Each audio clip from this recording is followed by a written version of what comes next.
बरसात की हल्की हल्की फुहारें पड़ रही थी। आसमान में बादल ऐसे छाए थे जैसे किसी ने दुख का काला चादर फैला दिया हो। गांव की कच्ची सड़क पर चलते हुए आरव के कदम आज बहुत भारी थे। हाथ में एक पुराना लिफाफा था जिस पर धुंधली स्याही से लिखा था, मेरे बेटे आरव के नाम। ये चिट्ठी उसकी माँ की थी, वही माँ जिसे वो पिछले 5 साल से सिर्फ यादों में देखता आया था। आरव जब 10 साल का था तब उसके पिता का देहांत हो गया था। घर में बस वो और उसकी माँ सविता रह गए थे। सविता ने कभी आरव को पिता की कमी महसूस नहीं होने दी। वो सुबह 4 बजे उठ जाती, घर के काम निपटाती और फिर दूसरों के घरों में काम करने चली जाती। शाम को थकी हुई लौटती, लेकिन चेहरे पर मुस्कान हमेशा रहती। बेटा, तू बस पढ़ लिख कर बड़ा आदमी बन जा, फिर मुझे और कुछ नहीं चाहिए, वो अक्सर कहती थी। आरव पढ़ाई में बहुत अच्छा था, पूरे गांव को उससे उम्मीद थी, लेकिन गरीबी कभी उसका पीछा नहीं छोड़ती थी। कई बार स्कूल की फीस भरने के लिए उसकी माँ ने अपने गहने तक बेच दिए। एक दिन आरव ने देखा कि उसकी माँ तेज बुखार में भी काम पर जाने की तैयारी कर रही थी। माँ, मत जाओ ना, आराम कर लो, उसने कहा। सविता मुस्कुराई, अगर मैं रुक गई तो तेरी किताबें कौन खरीदेगा? उस दिन आरव पहली बार समझ गया कि माँ का प्यार शब्दों में नहीं, त्याग में छिपा होता है। समय बीतता गया। आरव ने 12वीं में पूरे जिले में टॉप किया। गांव में मिठाइयां बांटी गईं। सबने कहा, सविता तेरी मेहनत रंग लाई। लेकिन उसी साल शहर के बड़े कॉलेज में दाखिले के लिए बहुत पैसे चाहिए थे। सविता के पास कुछ भी नहीं बचा था। उन्होंने आखिरी बार अपनी शादी की चूड़ियां बेची और बेटे का एडमिशन करा दिया। शहर जाते समय आरव ने माँ से कहा, माँ, मैं आपको बहुत जल्दी अपने पास बुलाऊंगा। सविता ने उसके सिर पर हाथ फेरा, मुझे बुलाने की जरूरत नहीं बेटा, तो बस खुश रहना। शहर की जिंदगी आसान नहीं थी।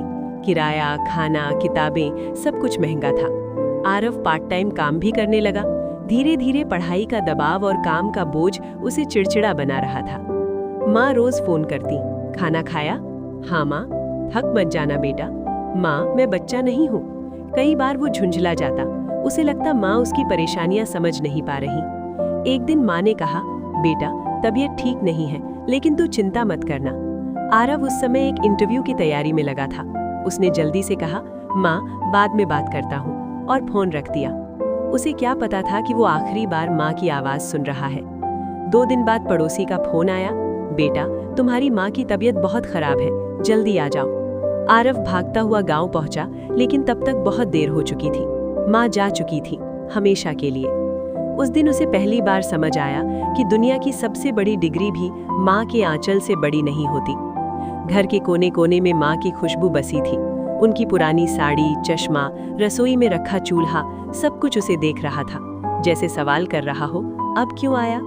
दाह संस्कार के बाद पड़ोसी चाचा ने उसे एक लिफाफा दिया। तेरी माँ ने कुछ दिन पहले ये दिया था, कहा था सही समय पर दे देना। आरव कांपते हाथों से चिट्ठी खोलता है। मेरे प्यारे बेटे आरव, जब तू ये चिट्ठी पढ़ रहा होगा, शायद मैं तेरे पास नहीं रहूंगी, लेकिन बेटा, मुझे तुझसे कोई शिकायत नहीं है। मुझे पता है तू बहुत मेहनत कर रहा है। मैंने तुझे कभी रोका नहीं, क्योंकि माँ का काम बच्चे के पंख काटना नहीं, उन्हें उड़ना सिखाना है। अगर कभी मेरी याद आए तो खुद को दोष मत देना। बस एक बात याद रखना, जब तू बहुत बड़ा आदमी बन जाए तो किसी गरीब बच्चे की मदद जरूर करना। जैसे मैंने तेरे लिए सब किया, वैसे तू किसी और के लिए कर देना। तेरी माँ, सविता। चिट्ठी पढ़ते पढ़ते आरव की आंखों से आंसू गिरते रहे। उसे लगा जैसे माँ सामने बैठी हो और मुस्कुरा रही हो। उसने उसी दिन तय किया, वो अपनी माँ का सपना अधूरा नहीं रहने देगा। वो शहर लौटा, दिन रात मेहनत की। कुछ सालों बाद वो एक बड़ी कंपनी में इंजीनियर बन गया। अच्छी सैलरी, बड़ा घर, गाड़ी, सब कुछ था। लेकिन उसके घर की दीवार पर एक ही तस्वीर सबसे कीमती थी, उसकी माँ की। हर साल माँ की पुण्यतिथि पर वो गांव जाता। उसी स्कूल में जहां उसने पढ़ाई की थी, उसने एक स्कॉलरशिप शुरू की, सविता छात्रवृत्ति। गरीब बच्चों की फीस अब वो भरता। जब कोई बच्चा किताब लेकर मुस्कुराता, उसे लगता जैसे उसकी माँ मुस्कुरा रही है। एक दिन एक छोटी लड़की उसके पास आई, सर, मेरी माँ कहती है कि मैं भी बड़ी बनूंगी। आरव की आंखें भर आईं। उसने कहा, हाँ बेटा, जरूर बनोगी। उस रात आसमान साफ था, तारों से भरा हुआ। आरव ने ऊपर देखा और धीमे से कहा, माँ, मैंने आपकी बात रख ली। हवा का एक झोंका आया, जैसे किसी ने आशीर्वाद दिया हो। कहानी यहीं खत्म नहीं होती, क्योंकि माँ का प्यार कभी खत्म नहीं होता। वो हर उस दिल में जिंदा रहता है जो अपने सपनों के लिए संघर्ष करता है और दूसरों के लिए रास्ता बनाता है।